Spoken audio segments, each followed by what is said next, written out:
Ladies and gentlemen, the Players Circle would like to welcome you to our production of Children of a Lesser God. The stage you see before you now symbolizes the mind of James Leeds, a teacher at an institution for the deaf.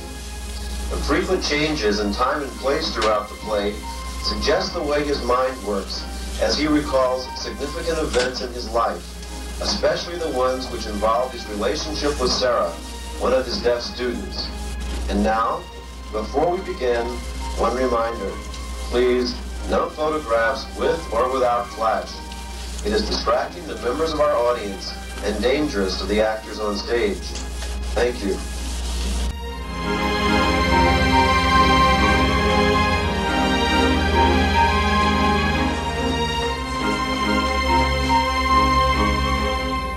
She went away from me. Or did I drive away? I don't know. If I did, it was because I seem to be having difficulty stringing together a complete... a speech therapist shouldn't be having difficulty with the language. Okay. Finish the sentence. Start in the beginning. In the beginning, there was silence. And out of that silence, there could come only one thing. Speech. That's right, human speech. So speak! Speech is not a specious, but a sacred sanctioner secured by solemn sacrifice. That was good, Oren. No, it wasn't. It was better. A couple of things. Mr. Leeds, remember, you have to speak directly into my face when you're talking. I'm sorry. A couple of things, though. Specious is softer, like shh. Specious. Good. And the final N in sanction. Sanctioner. No. Watch my mouth, right up in here. Sanction. Sanctioner. That was wrong, damn it. That's all right. Look, up in here. Sanction. Un. Sanction. Yes. How did that feel? How did it sound? It sounded beautiful. Then it felt all right. Speech. Speech. Specious. Specious. Sanction. Sanctioner. No. Sanction. Yes. Hello, Mr. Franklin. How are you, sir? Just dandy, Mr. Leeds. That was very impressive, Oren. Thank you, Mr. Franklin. You never worked that hard for me. I never liked you, Mr. Franklin. Then 2 weeks is too soon to decide the garlic question, huh? You want this now? No, thanks. I just had an ice cream cone. I think that'll be all for today, Oren. Could I see you tomorrow, maybe? Sure. Do you want to have lunch with me? Okay. Later. Garlic? Sometimes they like to chew on a little garlic to the speech therapist.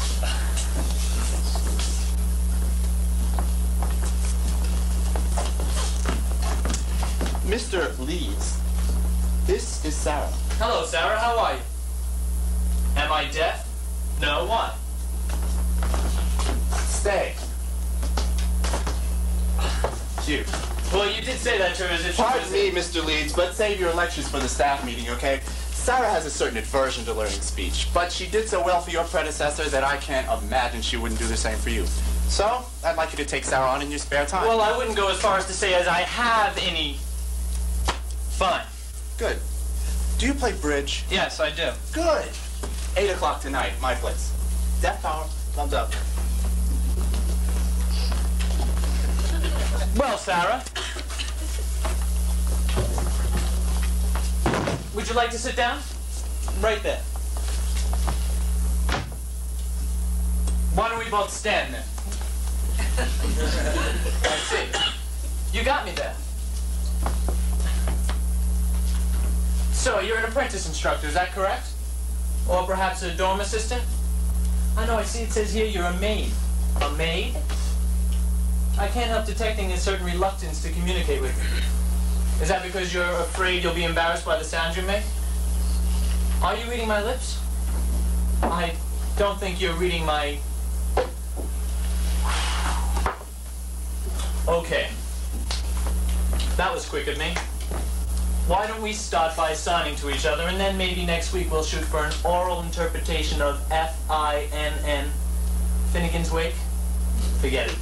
Bad joke. Want to play stand up, sit down again? Gee, this is nice.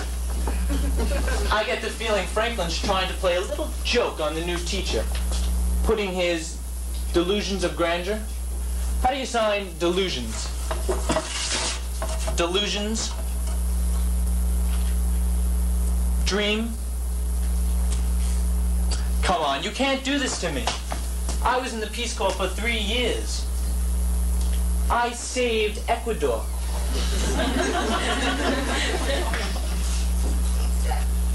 Look, why don't you come back again sometime and we'll have the same fun? I give up easier than most? Brilliant. Thank you. Right, you can go. If you don't mind, Mr. Leeds, I really don't feel like going through another interrogation about Sarah. That's come to feel like a mandatory stop in some training program for new teachers at the school. Mrs. Norman, your daughter's file indicates she hasn't been home since she was 18. That's correct. May I ask why? We sent Sarah away to the school when she was 5, Mr. Leeds. When she decided not to visit us anymore, she didn't consult me. But you still went to visit her. Well, I tried. Then I stopped. I see. Well, then you're unique among the teachers who've gone calling here for the past 21 years. Mrs. Norman, Sarah's 26 years old. The only reason why they let her stay at the school is because she works and goes through the motions of attending classes. Oh, she's a maid in the dorms. Well, no, I didn't. But I'm sure you have an alternative in mind. Well, her test scores indicate exceptional intelligence. Oh, come on now, say. There's still time. There's still hope. There's still time. There's still hope. For what? For her to achieve the communication skills to get into a college or at least a good trade school. Communication skills? In other words, you're still trying to force her to speak in lip read so she can pass for hearing. No, what I'm trying to force on her is the ability to function in the same world you and I do. As if that were something to aspire to? Now, will that be all, Mr. Leeds? No. Is Mr. Norman here? If you won't cooperate, Mr. well, Norman went away shortly after we sent Sarah to the school. I haven't seen or heard from him in over 20 years. Now, Mr. Leeds, I will show you to the door.